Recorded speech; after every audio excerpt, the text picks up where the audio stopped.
ఆషాఢ మాసం వచ్చిందంటే చాలు హైదరాబాద్ నగరానికి పండుగ వచ్చినట్టే. ముందుగా ఆషాఢ మాసంలో ఎల్లమ్మ కళ్యాణం అనేది అంగరంగ వైభవంగా జరుగుతుంది.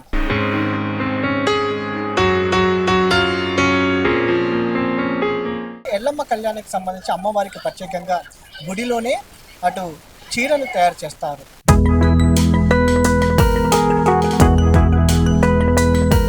ప్రజెంట్ మనం ఎల్లమ్మ గుడిలో ఉన్నాం. ఏదైతే బల్కంపేట ఎల్లమ్మ తల్లి దేవాలయంలో ఉన్నాం. మనం చూడొచ్చు ఒకసారి ఇక్కడ మగ్గం పైన చీరను వేస్తున్నటువంటి పరిస్థితి కూడా మనకు కనిపిస్తూ ఉంది.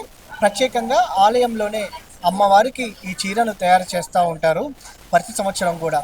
ఇదే కాకుండా హైదరాబాద్ నగరంలోని పలు దేవాలయాలకు సంబంధించి కూడా ఏదైతే అమ్మవారికి ప్రత్యేకంగా చీరలను తయారు చేస్తూ ఉంటారో మనతో పాటు మాట్లాడడానికి జయరాజ్ గారు మనతో పాటు ఉన్నారు. వారితో మాట్లాడించే ప్రయత్నం చేద్దాం. చెప్పండి, ఎన్ని సంవత్సరాల నుంచి బల్కంపేట ఎల్లమ్మ తల్లి ఆలయంలో మీరు మగ్గం పైన చీరను ఇక్కడే ప్రత్యేకంగా వేస్తూ ఉన్నారు? దాంతోపాటుగా ఏ దేవాలయాల్లో మీరు ఈ కార్యక్రమాన్ని నిర్వహిస్తూ ఉంటారు? నమస్తే అండి. గత 6 సంవత్సరాల నుంచి నియమనిష్టలతో ఈ యొక్క దేవాలయంలో ప్రత్యేకంగా అమ్మవారికి మనం ఏ రకంగానైతే ఇంట్లో పండుగ సందర్భంగా నైవేద్యం తయారు చేసి సమర్పిస్తామో, కళ్యాణోత్సవానికి కూడా ప్రత్యేకంగా నైవేద్యం సమర్పించినట్టుగానే నిష్టతో ఈ యొక్క వస్త్రాలను భగవంతునికి దండం పెట్టుకున్న తర్వాతనే నిష్టతోటి మగ్గం మీద కూర్చొని తయారు చేయడం జరుగుతుంది. ఒకసారి మనకి ఎక్స్ప్లెయిన్ చేస్తారా? ఈ యొక్క మొత్తం ఈ చీరలో 4800 పోగులు ఉన్నాయి. ఇందులో ఈసారి ప్రత్యేకమైన తోరణాలతోటి ఉన్నటువంటి డిజైన్ నవరత్నాల డిజైన్ మధ్యలో ఉంటుంది. పసుపు కుంకుమతో పాటు 6 రంగులు ఉంటున్నది. వైటు, మళ్ళా కుంకుమ, గ్రీను, బ్లూ, ఎల్లో ఈ కాంబినేషన్లో ప్రత్యేక ఆకర్షణతోటి ప్రతి సంవత్సరం కూడా వివిధ డిజైన్లతోటి తయారు చేయడం జరుగుతుంది. అయితే ఏమేమి డిజైన్స్ వస్తూ ఉంటాయి ప్రధానంగా దీంట్లో? మీకు ఇది తయారు చేయడానికి ఎన్ని రోజుల సమయం పట్టే అవకాశం ఉంటుంది? దీనికి ప్రత్యేకంగా ఈసారి తోరణాలు ఉన్నాయండి. ఈ తోరణాల డిజైన్తో పాటు నవరత్న డిజైన్ వస్తుంది మధ్యలో చీరలో. అది ఇంకా స్టార్ట్ అవ్వబోతుంది. డిజైన్ ఇప్పుడు ముందుకు పోయిన తర్వాత కనిపిస్తుంది. ఈ తయారు చేయడానికి మొత్తము 6 నుంచి 7 రోజులు సమయం పడుతుంది. కాకపోతే 6 మంది కళాకారులు ఇందులో పాల్గొనడం వల్ల 7-8 రోజుల్లో ఇది కంప్లీట్ చేసి ఇవ్వడం జరుగుతుంది. మొత్తం 3 చీరలు తయారు చేసి ఇస్తున్నాం అమ్మవారికి. ఇది ప్రత్యేకంగా కళ్యాణం రోజు ఉపయోగిస్తారు. అయితే మీరు ఎన్ని సంవత్సరాల నుంచి ఈ కార్యక్రమం నిర్వహిస్తూ ఉన్నారు? ఏ దేవాలయాల్లో నిర్వహిస్తూ ఉన్నారు? గత 10 సంవత్సరాల నుండి వివిధ దేవాలయాల్లో ఈ కార్యక్రమాన్ని నిర్వహించడం జరుగుతుంది.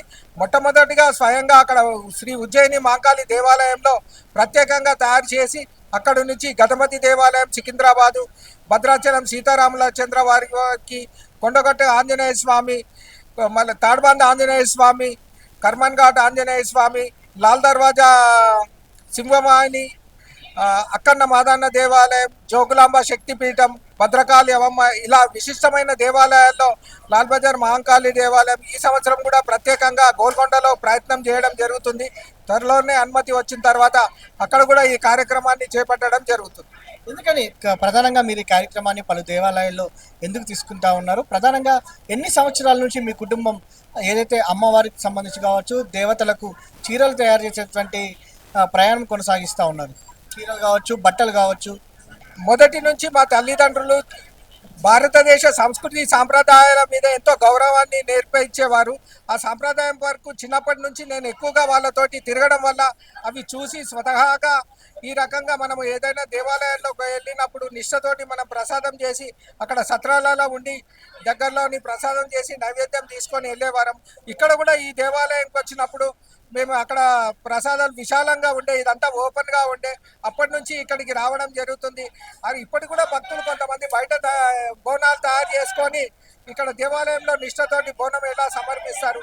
మనం వస్త్రాలను కూడా మనం ఈ రకంగా మనకు చేసే అవకాశం ఉంది. స్వతహాగా పద్మశాలీల వంశస్థులమైన ఉంటాము కాబట్టి ఈ యొక్క వంశస్థుల చరిత్ర కూడా దేవతలకు వస్త్రాలు నేసినటువంటి వంశము, అది కూడా మా కళ నెరవేరుతుంది. ఇప్పుడున్న జనరేషన్కు ఆ ఒక విషయమే తెలియకుండా పోతుంది. కాబట్టి ఈ యొక్క కార్యక్రమం వల్ల నాన్న చేస్తే బాగుంటున్న ఉద్దేశంతో చేయడం జరుగుతుంది. అంటే దాదాపు 30 సంవత్సరాల పై నుంచి మీ కుటుంబం నిర్వహిస్తుంది ఈ కార్యక్రమాలను? ఈ కార్యక్రమం మా తల్లిదండ్రులు వచ్చిన తర్వాత ఉన్నప్పటి నుంచి మేము బయట నుంచి వస్త్రాలు తెచ్చి సమర్పించే వాళ్ళము. గత 10 సంవత్సరాల నుంచి మాత్రమే ఈ యొక్క ఉజ్జయిని మహంకాళి దేవాలయంలో ప్రారంభించిన తర్వాతనే ఈ రకంగా అన్ని దేవాలయాల్లో ఇలా విస్తరించుకుంటూ పోతున్నాం. ప్రతి సంవత్సరము ఎక్కువ దేవాలయాల్లో చేయాలన్న, ప్రతి దేవాలయంలో చేయాలన్న సంకల్పం, అవకాశం ఉంటే భగవంతుడు ఆశీర్వచనం ఇస్తే తప్పకుండా నెరవేరుస్తాం. ఎలా అనిపిస్తూ ఉంది ఇంతటి బృహత్తర కార్యము, అరుదైన గౌరవంగా కూడా భావిస్తూ ఉంటారు, ఎలా అనిపిస్తుంది? చాలా సంతోషం ఉంది. భగవంతునికి ఏదైతే మనం పెద్దగా కోరికలు కోరుకుని మన స్థాయిలో మనం కోరికలు కోరుకున్నప్పుడు నెరవేరుతుందన్న భావంతో ఇది చేయడం జరుగుతుంది. పెద్దగా ఆశలు అంటూ ఏమీ లేవు. మనం అనుకున్న కోరికలు మటుకు నెరవేరుతున్నాయి కాబట్టి సంతోషం ఉంది. కష్టమైన ఫలితం అన్న ఉద్దేశంతో చేసుకుంటూ పోతున్నాం. ఇది మొత్తం 6 కళాకారులతోటి ఈ చీరను తయారు చేస్తున్నట్టు కూడా వారు చెప్తా ఉన్నారు.